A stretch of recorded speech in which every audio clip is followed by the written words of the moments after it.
Hello friend, welcome to my YouTube channel Rathore serial life. आपके लिए Anupama serial के आने वाले एपिसोड के अपडेट लेकर आई हूँ। शुरुआत में प्रेम मोटिवा से पूछता है कि क्या हम घर वापस आ सकते हैं। यह सुनकर मोटिवा, पराग और ख्याति बेहद खुश होते हैं। प्रेम कहता है कि मेरे लिए राही की सुरक्षा सबसे ज़्यादा ज़रूरी है। मोटिवा प्रेम को गले लगा लेती है और कहती है कि वह तेरा घर है और अपने घर आने के लिए तुम्हें किसी से पूछने की ज़रूरत नहीं है। घर का बेटा घर वापस आ जाए, इससे बड़ी खुशी कोई नहीं है। हम वादा करते हैं कि हम तुम दोनों की खुशियों के बीच नहीं आएंगे।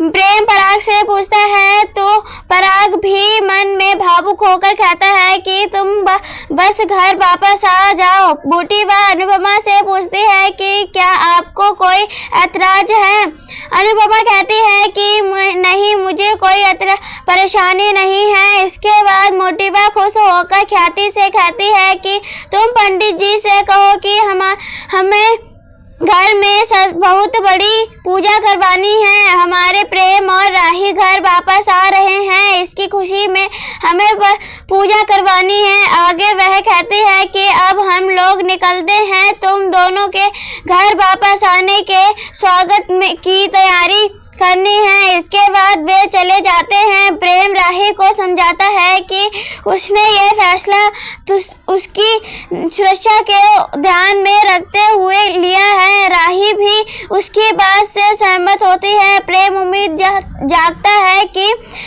अब मोटिवा और पराग को गलती का एहसास हो गया है और वह शायद ऐसी गलती दोबारा नहीं करेंगे। इसके बाद प्रेम डिसीजन की फॉर्मेलिटी करने चला जाता है। राही अनुपमा से वापस कठोरी हाउस में जाने पर थोड़ी चिंता व्यक्त करती है, लेकिन अनुपमा उसे हिम्मत देती है और कहती है कि तुम उसी भावना को और विश्वास के साथ वापस जाना जो भगवान विदाई के समय तुम में थी।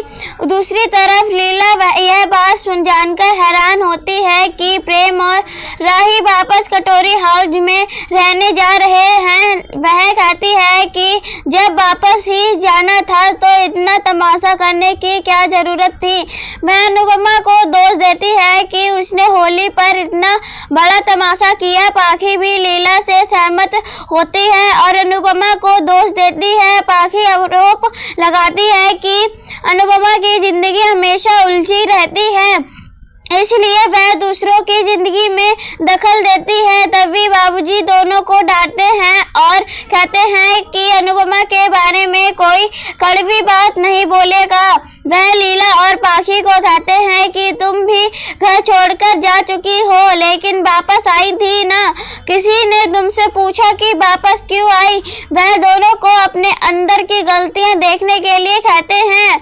दूसरी तरफ राघव अनुपमा से मिलता है और राही के बारे में पूछता है। वह बताता है कि उसे इसके बारे में जेलर से पता चला था।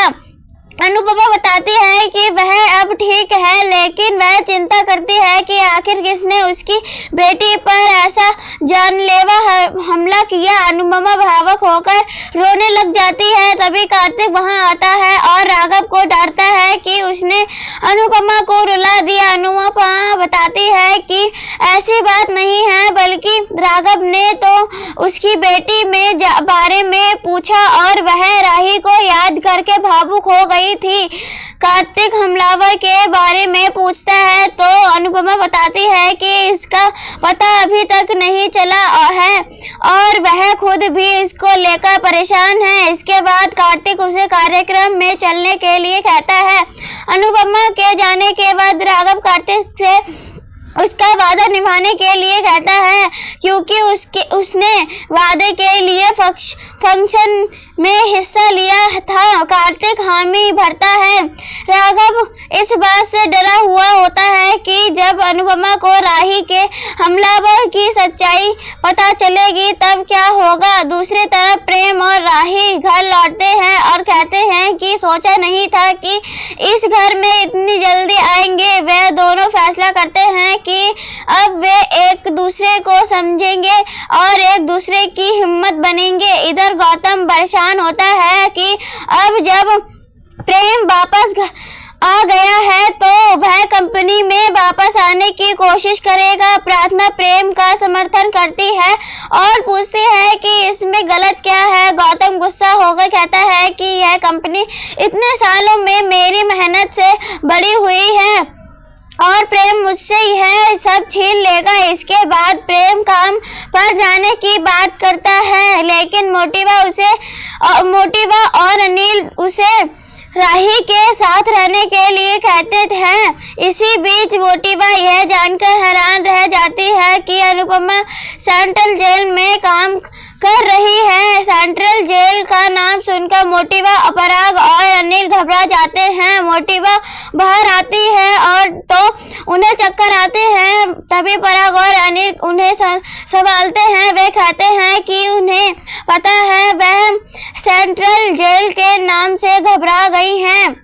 दूसरी तरफ कार्तिक अनुपमा का आभार व्यक्त करता है कि उसने कैदियों के फंक्शन में उसका साथ दिया। मंत्री भी अनुपमा की मेहनत की तारीफ करते हैं और उसे प्रदेश की अन्य जेलों में भी कैदियों को नृत्य सिखाने का प्रस्ताव देते हैं। अनुपमा इस अवसर को लेकर सोचने लगती है और भगवान का धन्यवाद करती है। इधर ऐशानी पाखी से पूछती है कि उसे प्रेम और राही की वापसी से इतनी परेशानी क्यों हो रही है। पाखी कहती है कि उसे ईशानी और राजा के भविष्य की चिंता है।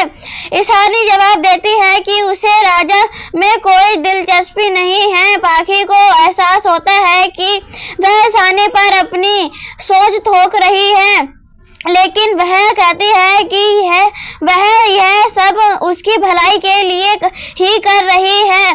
दूसरी तरफ कार्तिक राघव से कहता है कि वह वादा नहीं निभा पाएगा और सरकार के आदेश पर राघव को कल रिहा कर दिया जाएगा। राघव घबरा जाता है और उससे अपनी सजा बढ़ाने की गुहार लगाता है। अनुपमा हैरान हो जाती है। राघव गिड़गिड़ाता है और कहता है कि वह बाहर की दुनिया में नहीं रह पाएगा। अनुपमा राघव के लिए प्रार्थना करती है। दूसरी तरफ मोटिवा सेंट्रल जेल को लेकर परेशान हो जाती है। पराग आता है और उन्हें शांत करता है और वह भरोसा दिलाता है कि जिस राज को वह इतने सालों से छुपा कर रखे हैं वह राज अब हार नहीं आएगा। इसके बाद अनुपमा मंदिर में भगवान को राही की जान बचाने के लिए धन्यवाद कहती है। अनुपमा भगवान से कहती है कि जिस तरह आपने पराग जी और ख्याति जी को अपने बेटे से मिलवा दिया, वैसे ही हर माँ बाप को अपने बच्चों से मिलवा दीजिए। अनुपमा जहाँ जा रही होती है तभी वह एक बूढ़ी औरत से टकरा जाती है और उसका पर्स और एक फोटो नीचे गिर जाता है। अनुपमा उस औरत को बैठाती है और उसका सामान उसे देती है। तब वह राघव की फोटो देखती है और उससे पूछती है कि यह फोटो किसकी है। वह औरत बताती है कि यह उसके बेटे की फोटो है। अनुपमा उससे बेटे का नाम पूछती है तो वह औरत बताती है कि उसके बेटे का नाम राघव है। अनुपमा चौंक जाती है। अनुपमा कहती है कि क्या अनुपमा उसको आपको पता है कि आपका बेटा कहाँ है। वह औरत बताती है कि मेरा बेटा जेल में है और वह भी उस जुर्म में जो उसने कभी किया ही नहीं। उसने मुझे लाने के लिए मना किया था और मुझे कसम दी थी कि मैं अगर उससे मिलने जेल गई तो वह अपनी जान दे देगा। और वह औरत भावुक होकर कहती है कि मुझे एक बार अपने बेटे से मिलना है, इसलिए मैं मंदिर में भगवान से प्रार्थना करने आई हूँ। दूसरी तरफ ख्याति श्रीनाथ जी को प्रेम को घर वापस लाने के लिए धन्यवाद कहती है। वह भावुक होकर कहती है कि प्रेम हमेशा खुश रहे और प्रेम पर आने वाली सारी मुसीबतें और उस पर आ जाएं। इसके बाद हम देखते हैं कि एक अनजान आदमी ख्याति और प्रेम की तस्वीर को देख रहा होता है और वह प्रेम की तस्वीर को जला देता है। इधर अनुपमा उस औरत से कहती है कि मैं आपको आपके बेटे से मिलवाऊंगी। यह सुनकर वो औरत बहुत खुश हो जाती है। दूसरी तरफ कार्तिक राघव की तारीफ करता है और उसे खुद को आईने में देखने के लिए कहता है। राघव खुद को आईने में देखता है और थोड़ा परेशान होता है। राघव कार्तिक से अनुरोध करता है कि मुझे रिहा मत कीजिए, यह बाहर की दुनिया मेरे लिए नहीं है, यह जेल ही मेरा घर है। कार्तिक कहता है कि तुम 20 साल बाद जेल से निकल रहे हो, तुम नई जिंदगी शुरू करो और खुश रहो। इसके बाद राघव को उसका सामान दिया जाता है। कार्तिक राघव को उसकी डायरी देता है। राघव अपने सामान को लेता है और काफी भावुक हो जाता है। वह वॉलेट में अपनी पत्नी की तस्वीर को देखता है और उसकी बातों को याद करता है। यहीं पर एपिसोड समाप्त होता है। ऐसी ही वीडियो देखने के लिए राठौर सीरियल लाइव चैनल को सब्सक्राइब करें एंड वीडियो को लाइक करें। तब तक के लिए बाय बाय।